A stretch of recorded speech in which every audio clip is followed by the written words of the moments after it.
अपना बिहार में खबरों की शुरुआत करते हैं। पटना में अवैध मकानों और दुकानों को तोड़ने पहुंची पुलिस ने मीडिया कर्मियों के साथ बदसलूकी की है। जब प्रशासन बिहार विद्यापीठ में 40 मकानों को ध्वस्त करने पहुंचा तो लोगों ने इसका विरोध किया और लोग पुलिस से भिड़ गए।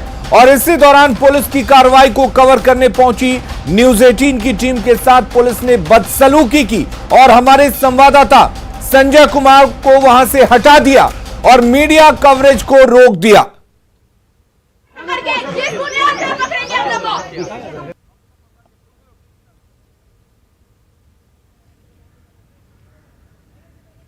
अरे हम लोग को नोटिस क्यों नहीं मिला? नोटिस क्यों नहीं दिया? कल क्यों नहीं मिला? नोटिस देना था ना आपको। क्यों ले चलिए किस कल क्यों फोर्स आया ना? बिहार विद्यापीठ कैंपस में यहाँ पर बुलडोजर की मदद से अतिक्रमण हटाने टीम पहुंची है और लोग जब विरोध कर रहे हैं तो यहाँ पर देखिए, यहाँ पर दोनों पक्षों के बीच पहले नोकझोंक हुई। उसके बाद पुलिस को यहाँ पर हिदायत दी गई अधिकारियों द्वारा कि जो महिलाएं यहाँ पर अपोज कर रही हैं उनको हिरासत में लिया जाए। और फिलहाल दोनों पक्ष जो है आपस में भिड़ रहे हैं और देखिए यहाँ पर किस तरीके से तकरार हुई है दोनों पक्षों के बीच यहाँ पर तस्वीरों में। और फिलहाल एडमिनिस्ट्रेशन की टीम जो है, देखिए क्यों उसको मना कर रहे हैं? आप बाहर जाइए ना जी, आप बाहर जाइए, यहाँ नहीं कर रहे हैं। अरे काम नहीं है यार, आप देखिए मीडिया से भी ये लोग मीडिया को भी अलाउ नहीं कर रहे हैं। यहाँ पर तस्वीरें जो बनाई जा रही हैं, तस्वीरें हमारा काम है कि हम आप गेट के बाहर रहिए ना, आपका वहीं तक है सीमित, अभी नहीं है।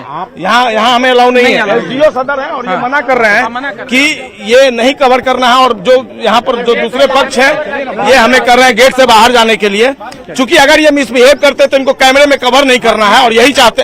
ठीक है, मैं जा रहा हूँ इंस्पेक्टर साहब, मैं जा रहा हूँ, बॉडी टच मत कीजिए। मैं जा रहा हूँ, आपको चलने के लिए मैं जा रहा हूँ। चलिए, बिल्कुल मैं जा रहा हूँ। कहाँ जा रहे हैं आप? तो बात तो रहे हैं, बहस कर रहे हैं जी। नहीं, मैं जा रहा हूँ, तो देखिए ये पाटलिपुत्र थाना अध्यक्ष है, इसके शाही हैं और ये कह रहे हैं कि आप बाहर जाइए, आपको यहाँ पर अलाउ नहीं है, मीडिया को यहाँ पर अलाउ नहीं किया जा रहा है।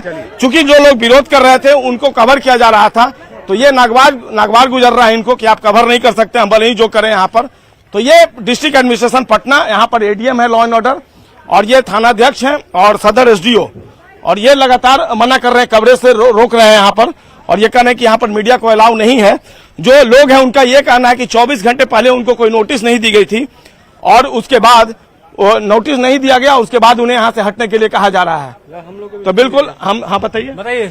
मौलाना साहब के पन्नाती है, इनसे बात कीजिए, इन्हीं की जमीन है, बताइए क्या है? बताइए। ये मौलाना साहब की जमीन है, मौलाना मौजूद साहब की। इसमें मतलब बदौलस्ती विद्यापीठ द्वारा जो इसको धांधी के द्वारा खाली कराया जा रहा है, विजय प्रकाश द्वारा। मजहुल हक नाम हुआ। मजहुल हक लोग जो कर रहे हैं, नोटिस दी गई थी आप लोग को? नहीं, कोई नोटिस प्राप्त नहीं हुआ है। कोर्ट ने तो रोक लगा रखा है। बिल्कुल, नोटिस भी नहीं दी गई थी। और उसके बाद यहाँ पर जो डिस्ट्रिक्ट एडमिनिस्ट्रेशन का रवैया है वो वाकई में सवालों के घेरे में है कि जो मीडिया कवरेज है उससे भला मना क्यों किया जा रहा है। आपने देखा तस्वीरों में, फिलहाल यहाँ पर जो तमाम अधिकारी हैं वो मौजूद हैं और मीडिया को बाहर किया जा रहा है, चूंकि इस अभियान को मीडिया के लिए अलाउ नहीं किया गया है, ऐसा कहना है सदर एसडीओ का। कैमरा पर्सन दीपक के साथ संजय कुमार, न्यूज 18 पटना। अरे हम लोग को नोटिस क्यों नहीं मिला? नोटिस क्यों नहीं दिया? कल क्यों नहीं मिला? नोटिस देना था ना आपको। क्यों ले चलिए किस कल क्यों फोर्स आया ना? क्यों नहीं हमने को बोला क्या? और आज प्रशासन ने अतिक्रमणकारियों पर बुलडोजर चलाया। पटना में 40 से अधिक मकानों और 15 से अधिक दुकानों पर बुलडोजर चल रहा है। प्रशासन ने सभी को 24 घंटे पहले अल्टीमेटम दिया था, जिसके बाद यह कार्रवाई की जा रही है। मौके से ज्यादा जानकारी दे रहे हैं हमारे सहयोगी संजय कुमार।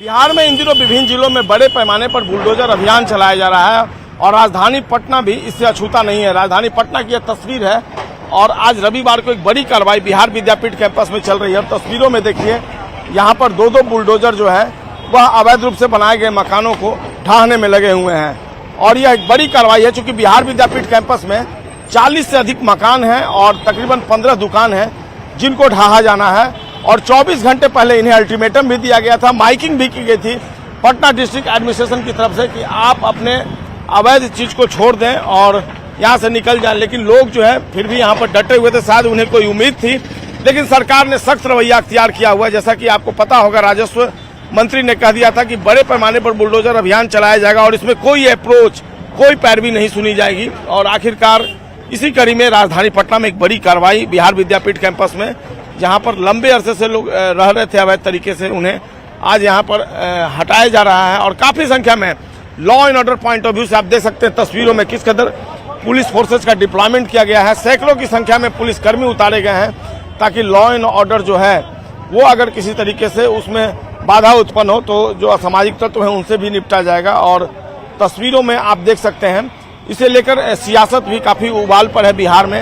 एक तरफ जहां विपक्षी दल, राष्ट्रीय जनता दल हो या कांग्रेस, इसको लेकर सरकार को घेरने में लगे हुए हैं, वहीं जो सत्तारूढ़ दल है उसे बता रहा है कि सुशासन की दिशा में एक और सार्थक पहल है और सुशासन को मजबूती देने के लिए ही यह कदम उठाया जा रहा है। तस्वीरों में देखिए दूर दूर तक केवल पुलिस फोर्स जो है वो नजर आ रहा है और काफी संख्या में, सैकड़ों की संख्या में जो पुलिस फोर्स है उनका डिप्लॉयमेंट किया गया है। यहाँ पर बिहार सैन्य पुलिस के अलावा डीएपी और जो दूसरे पुलिसकर्मी हैं उनको उतारा गया है। और ये सभी मकान और दुकान देखिए आप तस्वीरों में, लोग अभी एक्टिव हुए हैं जब एडमिनिस्ट्रेशन एक्टिव हुआ है और अब दुकानों को हटाया जा रहा है। और हालांकि अल्टीमेटम दिया गया था, आप लोग को अल्टीमेटम दिया गया था ना, 12 बजे मिला है, 24 घंटे का अल्टीमेटम दिया गया था। तो कल 12 बजे मिला है। 24 घंटा में बताइए कि 50-55 बरस का दुकान है, वो खाली हो जाएगा? सामान कितना होगा? राते से सामान ढो रहे हैं, अभी तक लगे हुए हैं। क्या नाम है आपका? रामाकांत जी हैं, बता रहे हैं कि अल्टीमेटम तो दिया गया था और उसके बाद वो लगातार सामान हटाने में लगे हुए हैं। हालांकि अब कोई कुछ सुनने वाला नहीं है, क्योंकि आप अगर अवैध तरीके से रह रहे हैं, भले ही आप सालों से रह रहे हो, तो अब सरकार ने दृढ़ निश्चय कर लिया है, सख्त मन बना लिया है कि आपको हर हाल में यहाँ से जाना होगा। क्योंकि अब अवैध अतिक्रमण बर्दाश्त करने के मूड में नहीं है सरकार, और यही कारण है कि लगातार इन दिनों बिहार में इस तरह का अभियान चल रहा है। अतिक्रमण अगर आप करके अवैध तरीके से रह रहे हैं तो आपके खिलाफ ऐसे ही सख्त कार्रवाई की जाएगी। एक बड़ी कार्रवाई राजधानी पटना में तस्वीरों में दिख रही है कि जो बुलडोजर है उसका अभियान आज यहाँ पर चल रहा है और एक मैसेज देने की कोशिश कि बिहार में इसी तरीके से जो अतिक्रमणकारी हैं, जो अपराधी हैं, उनके खिलाफ अभियान चल कर रहेगा। कैमरा पर्सन दीपक के साथ संजय कुमार, न्यूज़ 18 पटना। और रुक करते हैं इस वक्त एक बड़ी खबर की। आरा से बड़ी खबर आ रही है, जहां पर एसबीआई का एटीएम काट कर 20 से 21 लाख रुपए की चोरी की गई है। एसबीआई के एटीएम को चोर उखाड़ कर ले गए, मशीन को दुल्हन बाजार के पास फेंक दिया।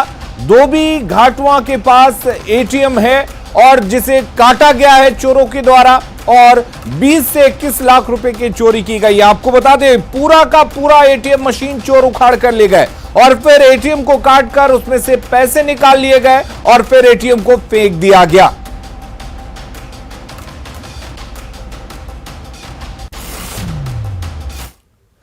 अगली खबर का रुख करते हैं। खबर मोतिहारी से है, जहां शातिर चोरों ने एक बार फिर से बैंक के एटीएम को निशाना बनाया है। पुलिस गश्ती करती रह गई और अपराधी एटीएम का सेफ काटकर करीब 50,000 रुपए लेकर फरार हो गए। घटना जिले के पहाड़पुर थाना क्षेत्र के नरकटिया बाजार के पास की है। ग्रामीणों की सूचना पर पुलिस पहुंची और मामले की जांच में जुटी। यहां अपराधियों ने पहले भी इस एटीएम को काटने का असफल प्रयास किया था, लेकिन एटीएम अलार्म के कारण सफल नहीं हो पाए थे। और इससे पहले पूर्वी चंपारण जिला के ही तुरकौलिया, कोटवा और पहाड़पुर में एक ही रात चोरों ने एटीएम लूटने की कोशिश की थी, जिसमें पुलिस सक्रियता के कारण पहाड़पुर एटीएम बच गया था, लेकिन तुरकौलिया और कोटवा थाना क्षेत्र में लाखों रुपए कैश सहित एटीएम मशीन अपराधी उखाड़ ले गए थे, जिसका अब तक खुलासा नहीं हो पाया है।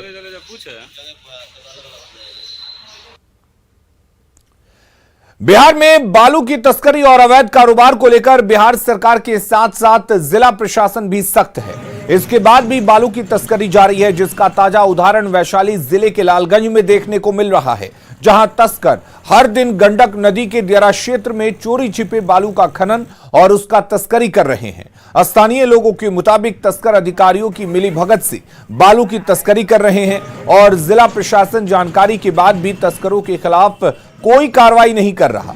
बालू के अवैध कारोबार से जहां एक तरफ सरकार को राजस्व की हानि हो रही है, तो दूसरी तरफ पर्यावरण को नुकसान भी हो रहा है।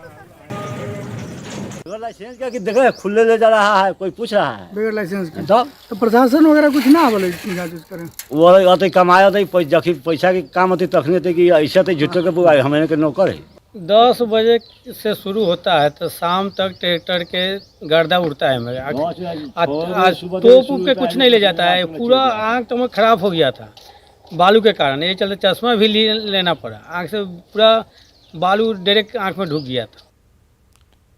बिहार में भी बढ़ते क्राइम को कंट्रोल के लिए यूपी के सीएम योगी आदित्यनाथ के बुलडोजर मॉडल का प्रयोग होने लगा है। छपरा के डोरीगंज में हत्या के फरार आरोपी के घर को स्थानीय पुलिस ने बुलडोजर से तहस नहस कर दिया। पुलिस को सुनू नाम के व्यक्ति की हत्या में 2 आरोपियों की तलाशी थी। आरोपी पुलिस को चेतावनी के बाद भी थाने में सरेंडर नहीं कर रहे थे, जिसके बाद पुलिस ने यह कार्रवाई की है। अभियुक्तों के नाम विकास राय और जितेंद्र राय बताए जा रहे हैं।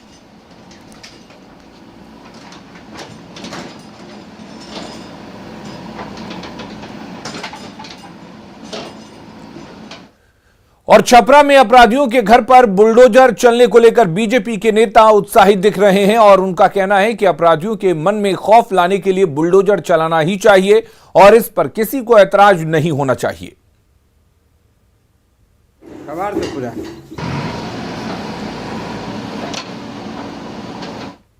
हम तो जो मॉडल है हमारे पास और उस मॉडल का प्रदर्शन देश के कई हिस्सों में हुआ है। स्वाभाविक रूप से बिहार में भी हो रहा है और जिस प्रकार से अपराध नियंत्रण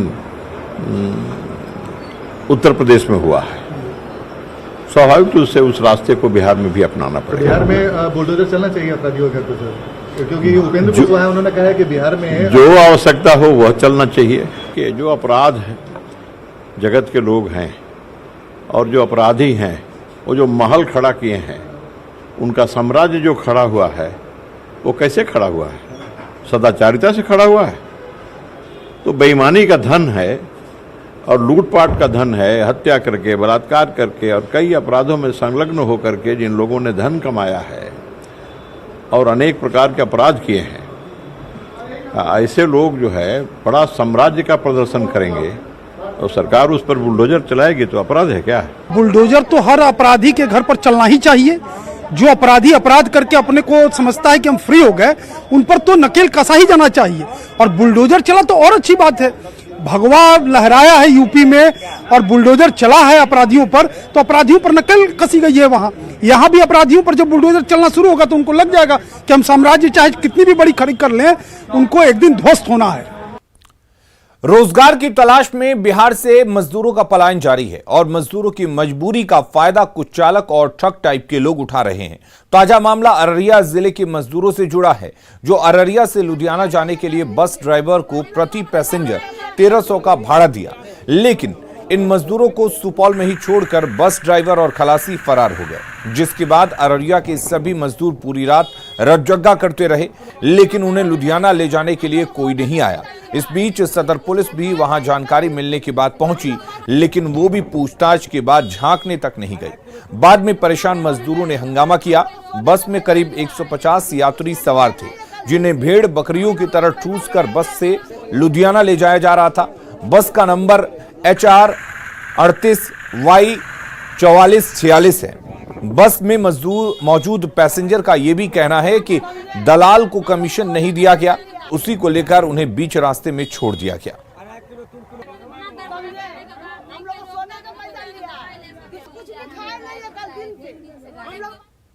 लुधियाना जा रहे हैं।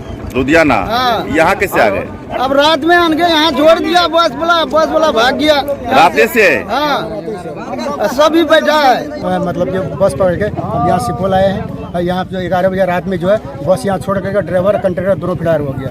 आप कहाँ बस से कहाँ जा रहे थे? बस लुधियाना जा रहे थे। क्या करने जा रहे थे? काम करने ले जा रहे थे। यार ये क्या तो नाम है, मदनपुर से आई है, मेरे साथ में लड़की है। पंजाब जाना हम लोग को। किराया लिया एक आदमी को 1300 रुपया। एक सीट दिया बैठने के लिए, नहीं 2 सीट बैठने का, एक सूट के देना, लेकिन सूट के जाना नहीं दे रहा। भागलपुर के तिलका मांझी विश्वविद्यालय में अस्थायी कुलपति के नहीं होने के कारण विश्वविद्यालय की व्यवस्था चरमरा गई है। हॉस्टल में कई छात्र छात्राएं पिछले कुछ दिनों से बीमार हो चुकी हैं, जिसके कारण छात्र छात्राओं में खौफ का माहौल है। सुविधाओं की कमी के कारण हॉस्टल से विद्यार्थियों का पलायन हो रहा है। महिला हॉस्टल की लड़कियां खौफ के साए में रहने को मजबूर हैं। छात्रों के अनुसार विश्वविद्यालय में पीने के पानी की समस्या विकट हो गई है, जिससे वो बीमार पड़ रहे हैं। बिहार में एमएलसी चुनाव पर निगाहें टिकी हुई हैं। यह चुनाव आम चुनाव से अलग होता है, लेकिन बावजूद इसके बिहार की तमाम सियासी पार्टियों ने इस चुनाव में अपनी पूरी ताकत झोंक रखी है। इस चुनाव में पंचायत प्रतिनिधियों की भूमिका बेहद महत्वपूर्ण मानी जाती है। इस वजह से तमाम दलों ने उन्हें अपने पाले में रखने के लिए पूरी ताकत लगा दी है। चुनाव से जुड़ी पूरी जानकारी दे रहे हैं हमारे सहयोगी आनंद अमृतराज। पर होने वाले एमएलसी चुनाव को लेकर तमाम तैयारियां पूरी कर ली गई है। कल सुबह 8 बजे से लेकर शाम 4 बजे तक वोटिंग होगा और इस चुनाव में 534 बूथ पूरे बिहार में बनाए गए हैं। साथ ही चुनाव में लाइव वेबकास्टिंग भी किया जाएगा ताकि पारदर्शिता बनी रहे और चुनाव आयोग ने भी पूरी तैयारी कर ली है। साथ ही जो जिला प्रशासन है उसने भी पूरी तैयारी कर रखी है। इस चुनाव में एमपी एमएलए से लेकर पंचायत प्रतिनिधि वोटिंग करते हैं और इस वजह से ये चुनाव बाकी आम चुनाव से अलग माना जाता है। इस चुनाव के परिणाम से सरकार बनने और बिगड़ने का कोई खतरा तो नहीं होता है, लेकिन इस बार मुकाबला एनडीए और राजद में सीधी सीधी है। कांग्रेस ने भी अपने उम्मीदवार उतारे हैं, लेकिन मुख्य लड़ाई आरजेडी और एनडीए के बीच में है। 24 सीटों पर होने वाले चुनाव परिणाम के बाद बिहार की सियासत भी गरमाने के पूरे आसार हैं। तो नजरें कल सुबह में 8 बजे से टिकी रहेगी, जब 8 बजे से शाम 4 बजे तक चुनाव होंगे और 7 तारीख को परिणाम आएगा। तो उस परिणाम से आने वाले समय में बिहार की सियासत पर कितना असर पड़ेगा, ये देखना भी दिलचस्प होगा। कैमरामैन मनीष जुनेजा के साथ आनंद अमृतराज, न्यूज 18 नेटवर्क, पटना। प्रदूषित पानी पीना कितना खतरनाक है, इसे देखना है तो चलिए रोहतास जिले के शिवनगर प्रखंड स्थित बरुआ गांव में, जहां फ्लोराइड युक्त पानी के सेवन के कारण यहां एक दो नहीं बल्कि अधिकतर लोग अपंग और दिव्यांग हो चुके हैं। जो पहले एकदम तंदुरुस्त थे, वे चलने फिरने में एकदम असमर्थ हो गए हैं। फ्लोराइड युक्त गंदे पानी के पीने से गांव के लोगों की जिंदगी को नरक जैसी हो चुकी है और गांव के अधिकतर जो लोग हैं वो समय से पहले बूढ़े होते जा रहे हैं, तो नवजात बच्चों का शारीरिक विकास नहीं हो पा रहा है। गांव के लोगों को गंदे पानी से निजात दिलाने के लिए सरकार ने पानी को साफ करने के लिए वाटर ट्रीटमेंट प्लांट की स्थापना की, लेकिन रख रखाव के अभाव में प्लांट का उपयोग नहीं हो पा रहा है। गांव के लोगों ने कई बार गंदे पानी से निजात दिलाने के लिए प्रशासनिक अधिकारियों से गुहार लगाई, लेकिन अधिकारी इस गांव की समस्या से अब भी अनजान बने हुए हैं। चलने फिरने में दिक्कत हो गया और बैठने उठने में भी हमारे बहुत दिक्कत हो गया। पहले क्या था? पहले फुटबॉल भी खेलते थे, लेकिन अब ऐसा हुआ कि मैंने कि अपना क्रियाक्रम लायक नहीं है। तरह तरह की बीमारी फैलता है। हाँ, पानी अच्छा नहीं खे। हड्डी के भी समस्या है, हड्डी रोग के। हाँ, अब आदमी के पानी के चलते हड्डियों कमजोर होता है, आदमी के पैखाने होके लगता है, सब चीज के तो दिक्कत होता है ना। आदमी के पानी के चलते गैस बना रहता है, पैखाना होके लगता है। जैसे कि ठेहुना पकड़ना एड़ी पकड़ के फिर ठेहुना पकड़ बाद में पूरा जाम कर देना। बचपन में ठीक रही, बचपन में ठीक रही। कब गड़बड़ाई करीब 15-20 वर्ष के लग। शिवसागर के बरुआ गांव में पानी की काफ़ी समस्या है और खासकर पानी में फ्लोराइड की मात्रा अधिक होने से यहाँ ज़्यादातर विकलांगता की समस्या है। स्थिति ये है कि मवेशी भी यहाँ विकलांग हो रहे हैं और ज़्यादातर जो बच्चे यहाँ जन्म लेते हैं वो भी विकलांग जन्म लेते हैं। बड़ी बात ये है कि मवेशी भी गर्भ में ही विकलांग हो जाते हैं। आप समझ सकते हैं कि कितनी समस्या है। चूँकि सरकार द्वारा वाटर प्यूरिफिकेशन के लिए मशीन लगाई गई, लेकिन वो भी कारगर नहीं हुआ और आज भी इस गांव के लोग पानी की समस्या से ग्रसित है और ज्यादातर लोग अस्थि विकलांगता के शिकार हैं। अजीत कुमार, न्यूज 18, सासाराम। किसी ने सच ही कहा है कि अगर हौसले बुलंद हैं तो कोई मंजिल मुश्किल नहीं होती। ऐसा ही कुछ कर दिखाया है बांका जिले की रहने वाली लड़कियों ने। जिले की लड़कियां वॉलीबॉल के खेल में राज्य से लेकर राष्ट्रीय स्तर पर अपना जलवा बिखेर रही हैं। खेल में राष्ट्रीय स्तर पर जिले का मान बढ़ाने वाली लड़कियों से बात की हमारे सहयोगी नागेंद्र द्विवेदी ने। महिला सशक्तिकरण की बातें बहुत होती है, लेकिन इसको सरजमी पर उतारने का काम फिलहाल बांका की ये लड़कियां कर रही हैं। ये लड़कियां 10th क्लास से लेकर 12th क्लास की लड़कियां हैं, जो कि अपने स्पोर्ट्स को कैरियर बनाते हुए नेशनल लेवल तक को रिप्रेजेंट करती हैं स्टेट लेवल से। अभी मैं फिलहाल बांका के एसएस बालिका उच्च विद्यालय में हूं, जहां की यहां पर वॉलीबॉल की प्लेयर हैं, जो कि जिसमें कि करीब दर्जन भर ऐसी छात्राएं हैं, प्लेयर हैं, जो कि नेशनल को रिप्रेजेंट करती हैं। एक्चुअली मतलब स्पोर्ट्स में जाना मेरा हमेशा से मन था और मतलब खेलना बहुत पसंद है और चाहते हैं कि हम मतलब खेल में कुछ आगे करें, कुछ बने, इससे मतलब अपने करियर को सेट करें। क्योंकि सर खेलना बहुत मतलब शुरू से ही मतलब स्टार्टिंग से ही हम लोग को पसंद था। हमको पसंद था कि हम स्पोर्ट्स में रहे और मेरे घर से मतलब बहुत ज़्यादा सपोर्ट मिलता है इसके लिए। हम कि सर खेलना बहुत मतलब शुरू से ही मतलब स्टार्टिंग से ही हम लोग को पसंद था। हमको पसंद था कि हम स्पोर्ट्स में रहे। और मैं तो एक मोहम्मदन हूँ और मोहम्मदन के लिए तो ये बहुत बड़ी बात है कि मेरे घर से तो बहुत सारे सपोर्ट है, मतलब पूरे फैमिली में। 5 साल में 51 बच्ची ऐसी है जिन्होंने तकरीबन 2 या 5 बार नेशनल खेल चुकी है। 51 लड़कियां जी पूरे बांका में। अच्छा। सीनियर से लेकर मिनी तक, यानी अंडर 14 से लेकर अंडर मतलब 14, 16, 19 स्कूली गेम में मिनी, सब जूनियर, जूनियर, यूथ और सीनियर तकरीबन 8 प्रतियोगिताएं होती है हमारे यहाँ। 51 बच्चियां अभी तक खेल चुकी है हमारे यहाँ से। इनके ऊपर जो पाबंदियां या तरह तरह के लोग समाज में इनके ऊपर फप्तियां कसते हैं, उसकी परवाह नहीं करती हैं। लड़कियां महिला सशक्ति की ओर अग्रसर हैं और ये लड़कियां स्पोर्ट्स को अपना कैरियर बनाकर एक कुछ मुकाम पाना चाहती हैं। Nagendra, news 18 network, Banka. किशनगंज जिले के कोचाधामन प्रखंड स्थित बड़ीजान पंचायत में लोग पाल वंशकालीन सूर्य प्रतिमा का संरक्षण कर रहे हैं। गांव के आसपास खेतों की जुताई के दौरान पौराणिक सिक्के और मंदिर के अवशेष भी मिल रहे हैं, जो पाल वंश के शासन का प्रमाण देते हैं। स्थानीय लोगों के मुताबिक वे लोग आस्था के लिए इस प्रतिमा को संभाले हुए हैं। लोग सरकार से इलाके की खुदाई करने की मांग कर रहे हैं, जिससे क्षेत्र में पर्यटन का विकास हो सके और स्थानीय लोगों को रोजगार मिल सके।